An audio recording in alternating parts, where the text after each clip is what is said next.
तो अब हम लोग देखने वाले हैं सर्कल। देखिए सर्कल से रिलेटेड क्वेश्चंस आते हैं, आपको एप्टीट्यूड में देखने को मिलेगा, मैथमेटिक्स में हर जगह आपको देखने को मिलेगा। तो इसमें कुछ चीज़ें हम लोग बताएंगे, बहुत ही सिंपल और कंसाइज वे में आपको सीखनी है और बहुत ही आसानी से आप इसको ग्रैब अप कर लोगे।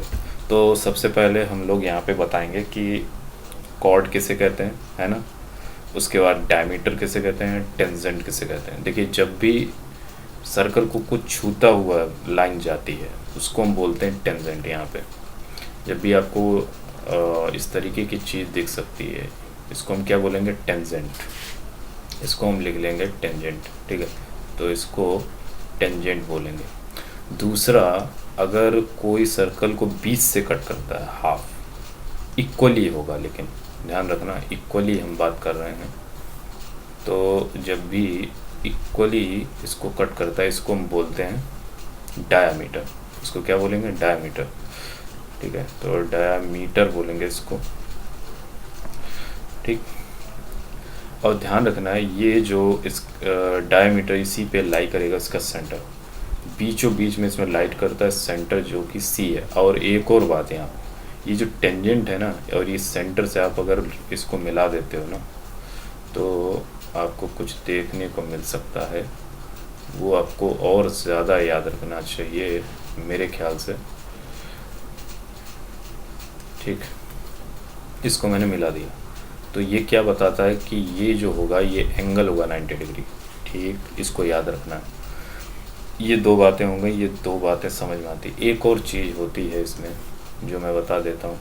अगर यहाँ पर नहीं कट करता है, आपने मान लो यहाँ पे कट कर दिया, इसको अगर मैंने यहाँ पे कहीं कट कर दिया, कहीं पर भी, यहाँ पर या यहाँ पर, तो जो ये जगह पे आप जो कट करोगे इसको हम बोलते हैं कॉर्ड। क्या बोलते हैं इसको, कॉर्ड बोलते हैं, ठीक है। तो इसको हम बोलते हैं कॉर्ड। तो इतनी बातें समझ में आनी चाहिए, ठीक। अब चलते हैं नेक्स्ट चीज़ पे। ये कुछ चीज़ें थी जो बेसिक थी जो मैंने आपको बता दी, टेंजेंट, कॉर्ड, डायमीटर, ये चीज़ें आपको पता होनी चाहिए, ठीक। अब हम बात करते हैं, देखिए एरिया ऑफ सर्कल क्या होता है, पाई आर स्क्वायर आपको पता होना चाहिए। अगर हम एरिया की बात करें तो एरिया ऑफ सर्कल क्या होगा, पाई आर स्क्वायर, पता है, बिल्कुल पता है। सरकमफेरेंस क्या होगी इसकी, सरकमफेरेंस बोलते हैं, सरकमफेरेंस जो होगी इसकी सरकमफेरेंस क्या हो जाएगी, 2 पाई आर स्क्वायर। ये आपको पता होना चाहिए। अच्छा, ये दो बातें तो हमें पता ही होती हैं। ओह सॉरी, स्क्वायर नहीं होगा, एक मिनट, 2 पाई आर होगा, ठीक। तो ये सारी चीज़ें हमें पता ही होती हैं, इन्हें हमें बताने की ज़रूरत नहीं। हम अब बात करेंगे बाइसेक्ट की, सॉरी सेक्टर की। अब यहाँ हम लोग बात करेंगे सेक्टर की। सेक्टर क्या होता है, अगर आप सर्कल का सिर्फ इतना भाग ले लो, इसका सेंटर जो है मान लो, इसको मैं सी बोल दे रहा हूँ, सेंटर को मान लो ओ बोल दे रहा हूँ, ठीक है। आपने सिर्फ इतना भाग ले लिया, सिर्फ इतना, ठीक है। अब आपसे ये पूछा जा सकता है कि बताइए सेक्टर का एरिया कितना होगा या लेंथ, ये जो आर्क है, ये जो यहाँ से लेके यहाँ तक जो आर्क है इसकी लेंथ क्या होगी, ये आपसे पूछा जा सकता है। तो इसका हम एरिया जानते हैं, एरिया ऑफ सेक्टर कैसे निकालोगे और लेंथ ऑफ आर्क कैसे निकालोगे। तो बहुत ही सिंपल तरीका मैं बताता हूँ आपको। आपको एरिया पता है सर्कल का, फुल सर्कल का एरिया पता है, बिल्कुल पता है, पाई आर स्क्वायर होता है ऑफकोर्स। बस आपको करना क्या है, इसमें θ/360 डिग्री मल्टीप्लाई कर देना, ये एरिया ऑफ सेक्टर हो गया। अब लेंथ ऑफ आर्क कैसे निकालोगे, लेंथ ऑफ आर्क जो ए बी है, इसको लेंथ ऑफ आर्क क्या क्या है यहाँ पे, ए बी, ये। तो जो हमने वहाँ पे सरकमफेरेंस निकाला था ना 2 पाई आर सर्कल का, उसमें क्या किया, θ/360 डिग्री का मल्टीप्लाई बस कर देना, ये आपका हो गया लेंथ ऑफ आर्क और लेंथ ऑफ सेक्टर। तो ये दो आपको फार्मूले याद होने चाहिए, ठीक। अब नेक्स्ट पॉइंट पे अगर हम बात करें तो ये बहुत इम्पॉर्टेंट है भाई, इसको याद रखना होगा, ठीक है। तो चलिए अब नेक्स्ट पॉइंट पे अगर हम बात करते हैं, उसमें हम कुछ बेसिक रूल एक तरीके से हम लोग देखेंगे यहाँ पे। तो चले, एक मैंने यहाँ पे कॉर्ड बना दी, ठीक है, अभी बताई थी कॉर्ड क्या है, ठीक है। और यहाँ से मैंने सेंटर से कॉर्ड पे एक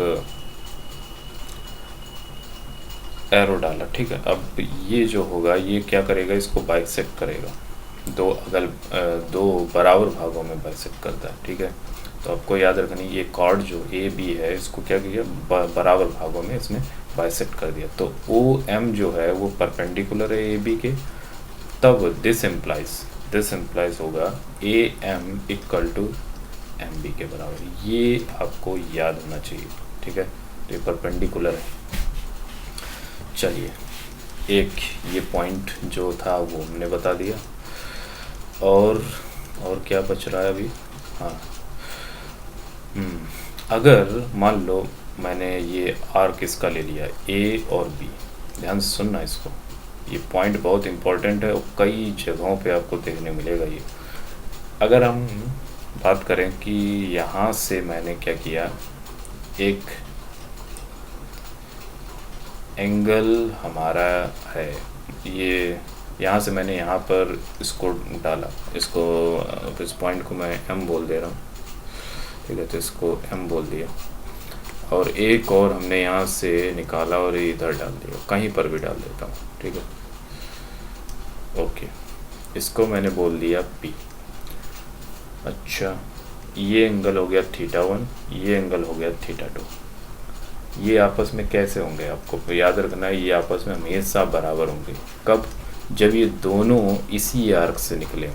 ये जो आर्क है इसी से ही एम वाला भी निकला है और पी वाला भी एंगल, दोनों एंगल निकले हुए, और ये दोनों लाई करेंगे सर्कल, ठीक है। तो ये एंगल हमेशा बराबर होते हैं। क्या होते हैं, हमेशा बराबर। अच्छा जी, एक ये पॉइंट हो गया। और अगर और कौन कौन से पॉइंट होंगे, और भी एक पॉइंट हम बताते हैं आपको। मान लो ये सेंटर है सी, ठीक है। अच्छा, और यहाँ पे हमने एक एंगल लिखा, ये एंगल हो गया हमारा कौन सा, मान लो इसको मैं बोल दे रहा हूँ ये θ1 है।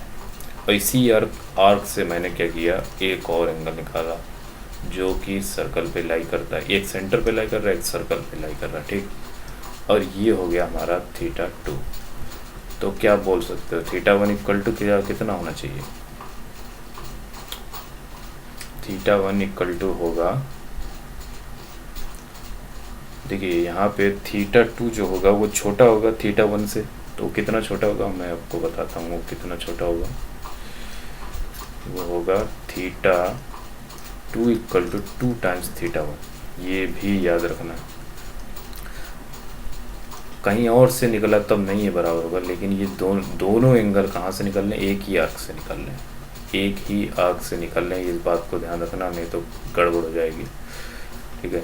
तो ये भी हमें याद रखना, ठीक।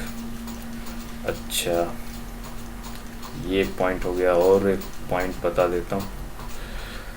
मान लो कि इसी सर्कल में हमने 2 लाइनें खींच दी, ठीक है। चलो, एक कुछ इस तरीके से, और मान लो एक मैंने एक ऐसे कट करता हुआ, एक दूसरा मैंने मान लो ऐसा खींच दिया, ठीक है। ध्यान से सुनना, ए बोल दिया, इसको ओ बोल दिया, बी बोल दिया, सी बोल दिया, डी बोल दिया। तो आप देखिए इसकी लेंथ आपको डायरेक्ट लिखनी है। तो ए ओ जो होगा वो मल्टीप्लाई होगा लेंथ ऑफ ओ बी की, और वो बराबर किसके होगा, length of O D into multiply of O सी।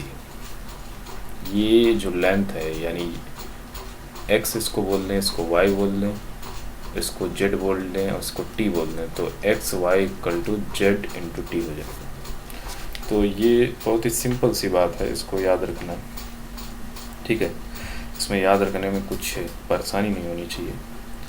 तो हमें एक ये फार्मूला है, ये भी याद रखना है, ठीक।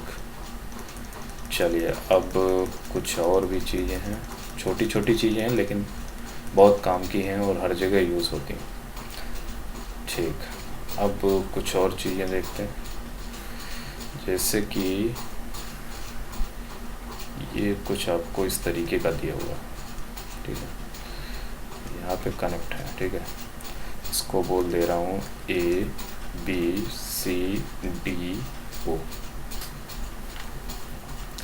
इसको लिख भी लेते हैं, इसको लिख लेता हूँ XYZ×T। इसमें अब डायरेक्ट फार्मूला ये याद रखेंगे, X×X+Y = T×T+Z। ध्यान रख पाएंगे, बहुत ही आसान सी चीज़ है, कोई टफ नहीं, ठीक है। तो ये भी आपको याद होना चाहिए, तो बहुत ही सिंपल है, ये भी आपको फार्मूला याद रखना है, ठीक है। जो भी बता रहा हूँ ये याद रखने, इनसे आपके क्वेश्चन सॉल्व हो जाएंगे। नेक्स्ट में आते हैं, नेक्स्ट पे चलते हैं, चलो ये हो गया। अब उसके बाद एक और मैं बता देता हूँ, एक और है, हाँ एक और है, चलो एक और बता देता हूँ। वो था कुछ इस तरीके की चीज़ को देखने को मिलेगी, यहाँ से एक टेंजेंट निकाल दी, यहाँ से कट करता हुआ सर्कल को, इसको मैं बोल दे रहा हूँ BAP और C, और ये उसका सेंटर हो गया, ठीक। तो आपको डायरेक्ट लिखना है PA×PB = PC²। ये भी सिंपल है, तो ये इसे भी याद रखना है। चलो ये हमारे ख्याल से मैंने सारी चीज़ें बता दी हैं। अच्छा एक और चीज़ बची है, 1 मिनट।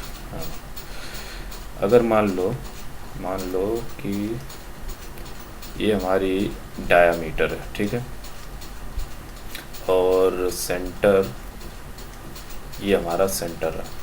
इस डायामीटर से कहीं पर भी, यहाँ पर या यहाँ पर कहीं पर भी, जब आप